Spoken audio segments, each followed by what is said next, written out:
Amables televidentes, arrancó el Telematutino 11. Como siempre, al inicio no tengo palabras para agradecer el apoyo que nos brindan ese público tan inteligente. Buenos días a todos. El dengue es una enfermedad, es un mal endémico en la República Dominicana. ¿Qué significa eso? Bueno, que siempre tendremos dengue, siempre habrá dengue, como siempre habrá COVID. Ahora, el dengue siempre tiene un pico en el verano y en el otoño. ¿Por qué? Porque en esa temporada las lluvias de los fenómenos atmosféricos se acumulan en los patios de las casas. Hay gente que conserva agua por el problema de la escasez de agua. Yo lo hago a pesar de tener una cisterna, pero lo tenemos tapado. Y esa agua es el criadero del mosquito Aedes aegypti, que es el que transmite el dengue, que puede ser una simple fiebre, pero que también puede provocar la muerte. Este año parece que hemos tenido un pico en relación a años anteriores, más de 12,000 casos y 11 personas fallecidas, especialmente niños. Niños y adolescentes son los más afectados por el dengue. ¿Qué ocurre? Cada gobierno debe, cuando se aproxima la época del dengue, iniciar campañas de educación, exhortando a las personas a que eliminen los criaderos, preparar los protocolos en los hospitales, fumigar, y eso casi hay que hacerlo casa por casa. Aparentemente, algunos de esos pasos las autoridades sanitarias no lo hicieron, por lo menos yo no vi una campaña de prevención muy sencilla, exhortando a las personas que eliminen la acumulación de agua, pues en su casa, pero puede ser también en una mata que usted tiene dentro de la casa con agua.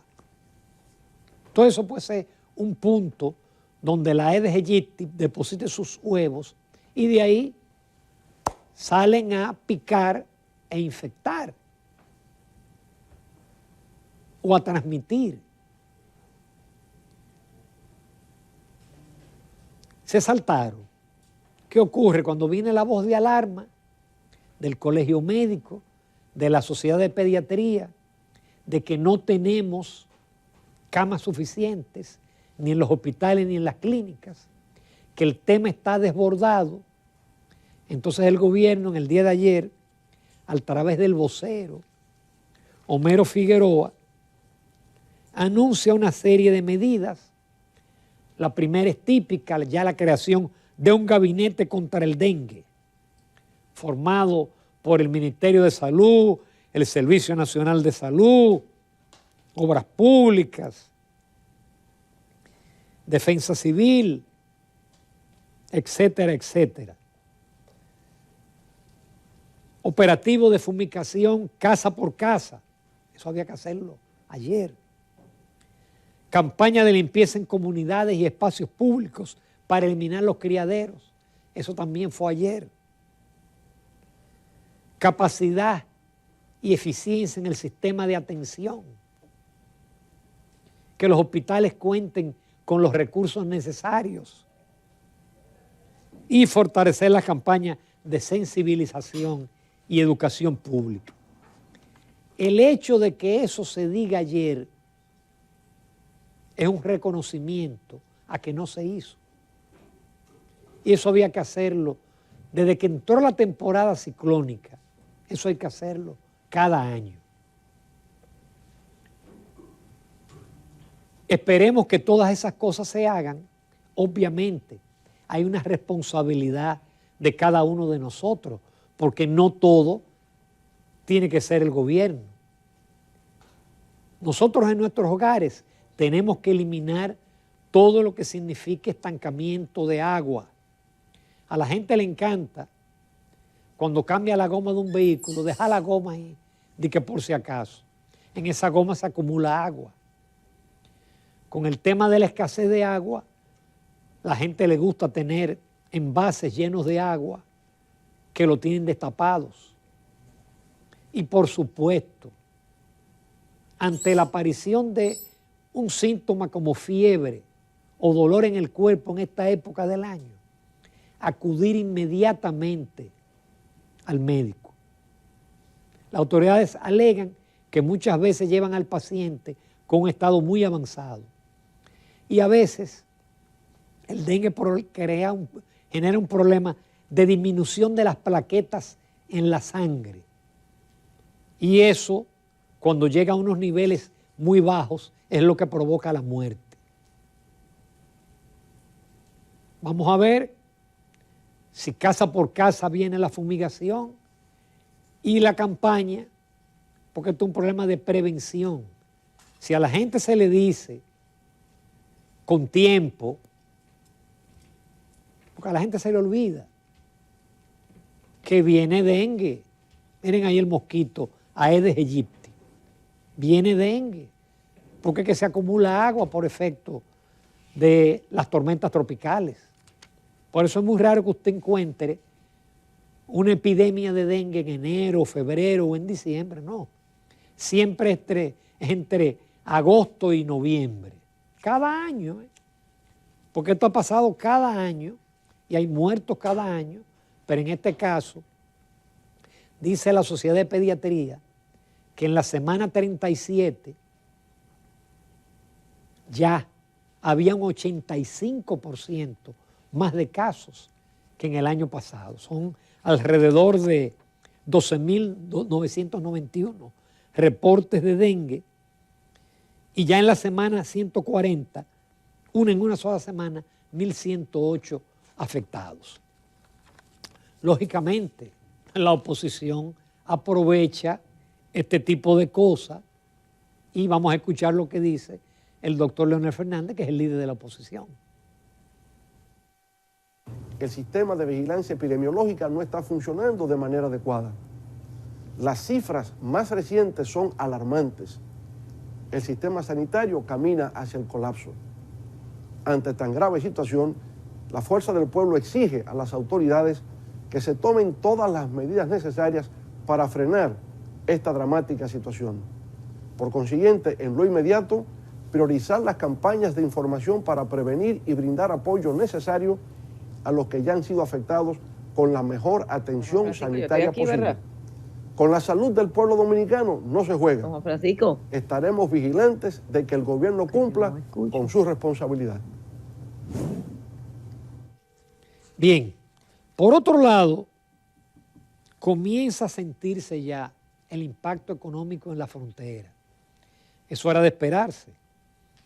La Asociación de Huevos, Asohuevo, que preside el señor Manuel Escaño, dice que esa asociación, que son de pequeños y medianos productores, ha perdido 1.000 millones de pesos, que ha tenido que vender la unidad a 2.5, eso sin los intermediarios, cuando el costo de producción es 5 pesos.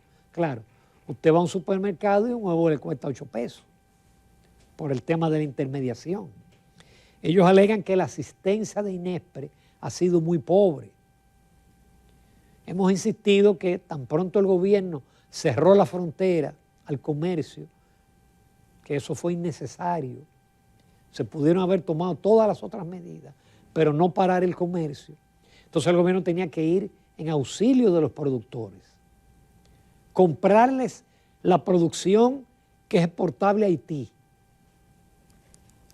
Y entonces también subsidiar a los intermediarios, porque toda esa gente que se colocan en los mercados binacionales normalmente no son productores, son comerciantes que le compran a pequeños productores, porque los grandes productores exportan por otras vías o ellos mismos llevan sus productos a los mercados binacionales, la parte de su producción.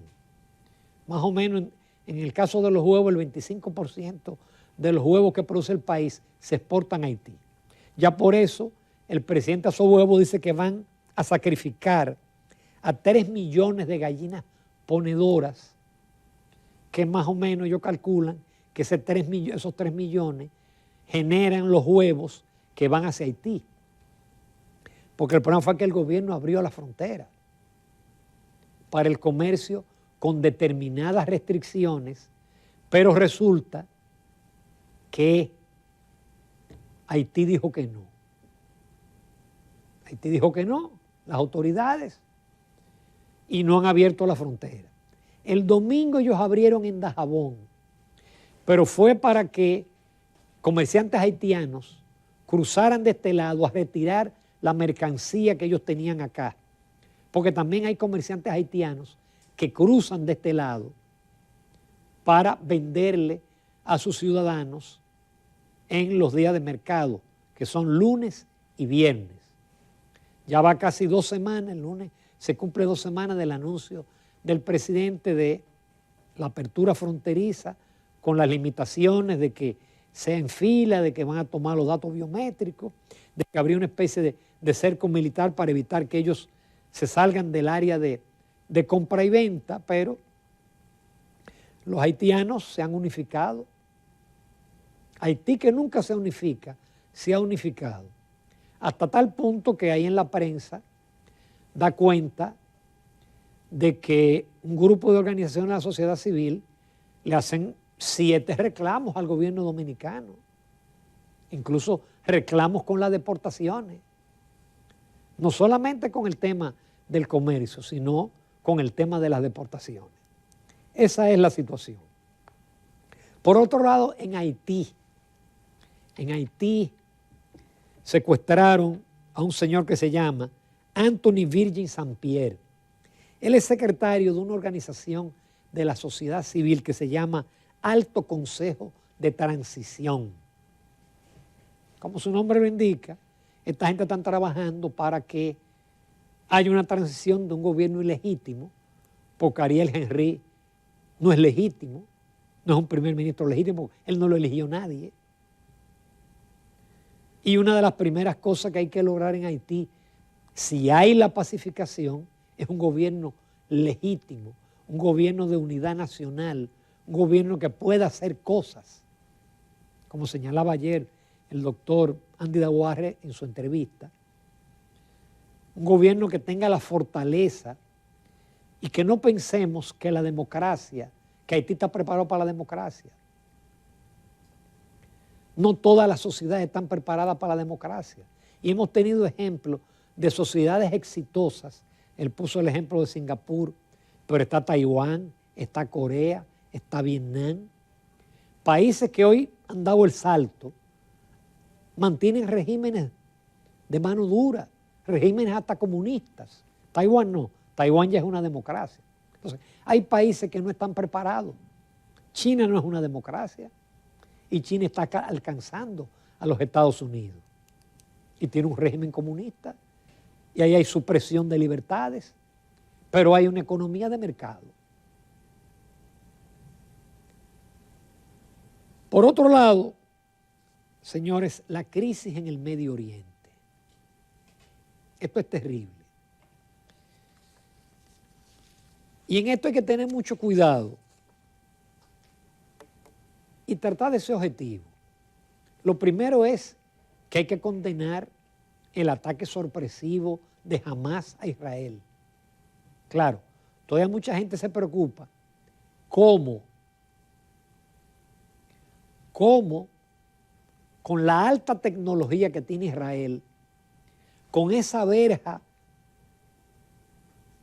fronteriza, que no es la verjita que estamos haciendo aquí, con la vigilancia que hay, con ese servicio de espionaje Mossad, ¿cómo esto ocurrió?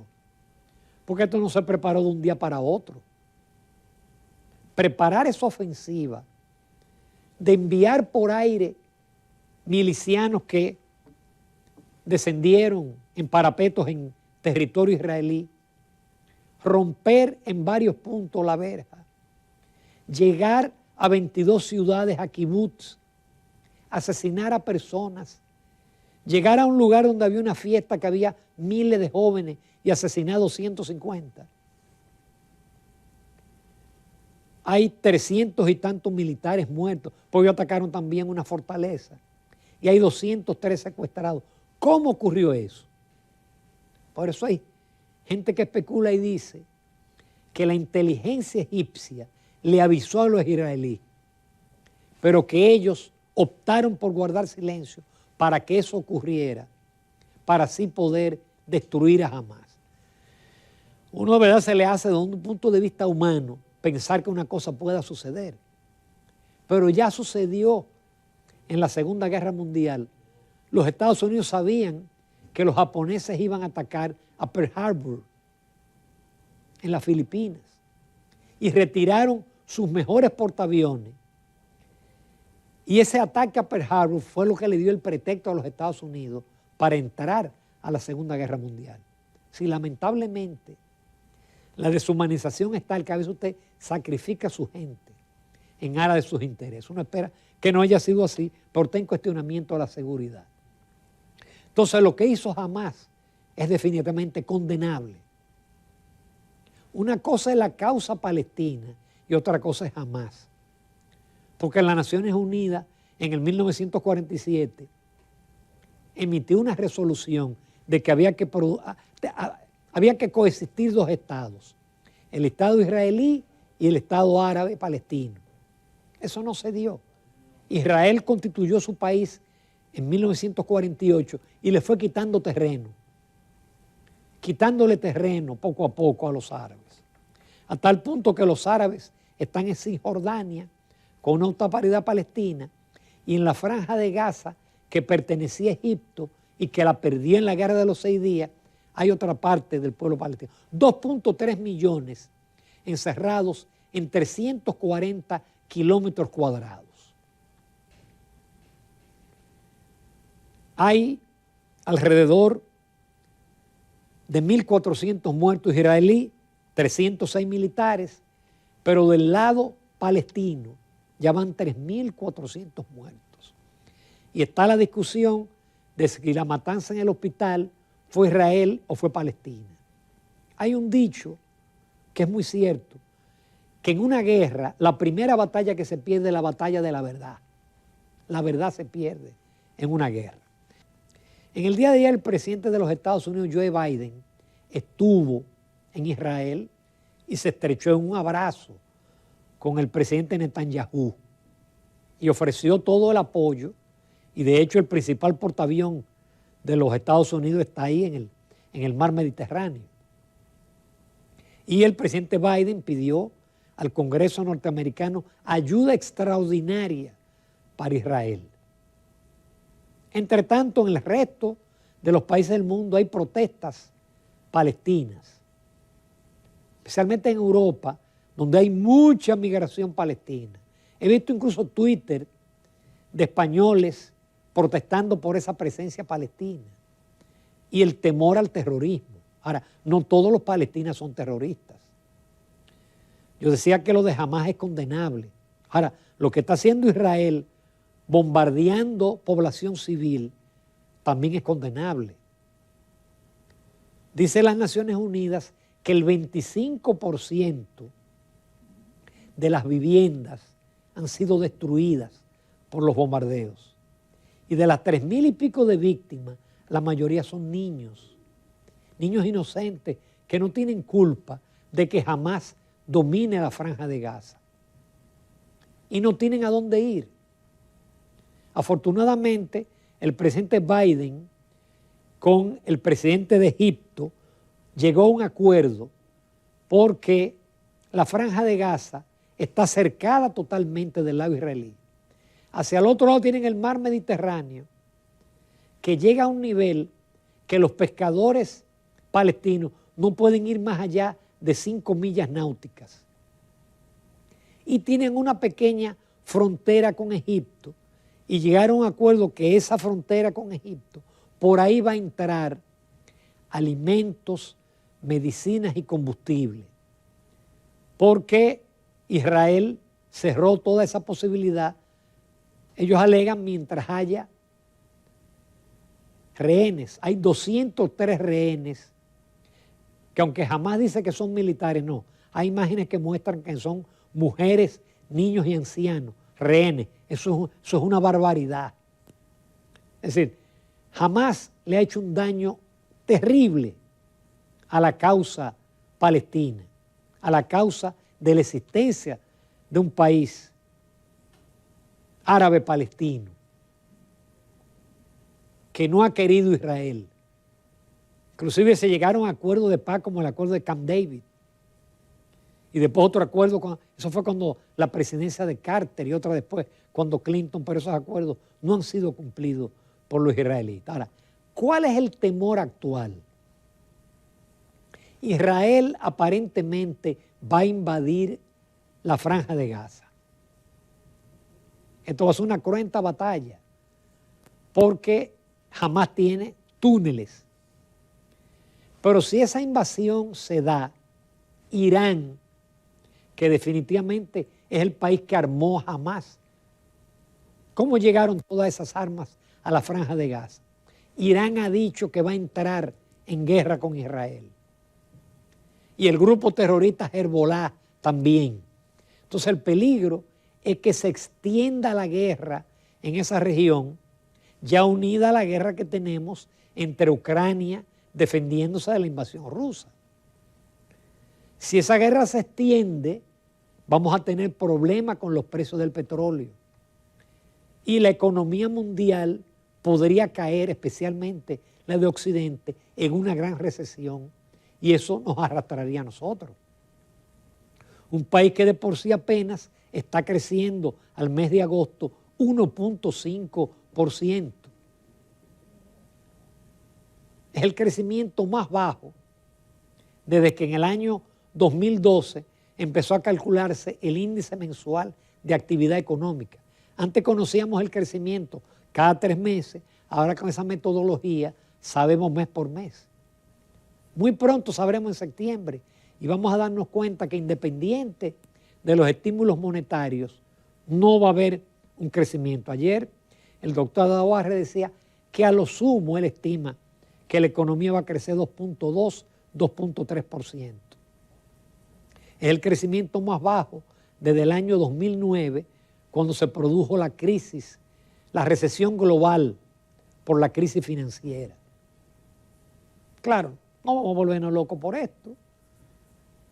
Ojalá haya recuperación el año que viene, pero el panorama mundial no avisora nada bueno con estos conflictos geopolíticos. No hay fecha para terminar la guerra de Ucrania, donde hay también una matanza de civiles, y ahora esta situación en el Medio Oriente. Israel siempre ha ganado rápidamente, pero fueron guerras en las cuales ellos estaban muy bien equipados por los norteamericanos y los vecinos no. Ahora los grupos terroristas están muy bien equipados, hasta tal punto que ellos enviaron tantos cohetes a Israel, que Israel, a pesar de tener un escudo de defensa, no logró anular todos los cohetes. Porque eso fue un ataque muy bien planificado, que el espionaje y la tecnología israelí fue incapaz de detectar. Nos vamos a comerciales. Cuando yo regrese, voy a hablarles de un informe del Departamento de Estado de los Estados Unidos sobre la inversión, que es un informe que elaboran las embajadas, las 163 embajadas de los Estados Unidos. Ese informe fue publicado parcialmente ayer por algunos medios de comunicación, pero hoy yo no encontré ese informe. Antes de despedirme, quiero mostrarle mi artículo de esta semana, que se titula Misión Imposible en Haití. Porque ustedes me han escuchado que yo he venido diciendo todos estos días que la MINUSTAH, que tuvo 13 años en Haití, tenía 10.000 cascos azules y un presupuesto de $1.000 millones. Ahora lo que tenemos es 1.000 policías de Kenia y otros 1.000 que se le han sumado de Jamaica, de Bahamas y de otros países de África. y los Estados Unidos lo que están ofreciendo es 100 millones de dólares. Con esta situación en el Medio Oriente y con la oposición, porque ya en Kenia la oposición rechaza la intervención militar y el Tribunal Superior de Kenia paró eso momentáneamente. Entonces en ese artículo yo analizo todos esos elementos y a mi juicio eso es una expedición natimuerta.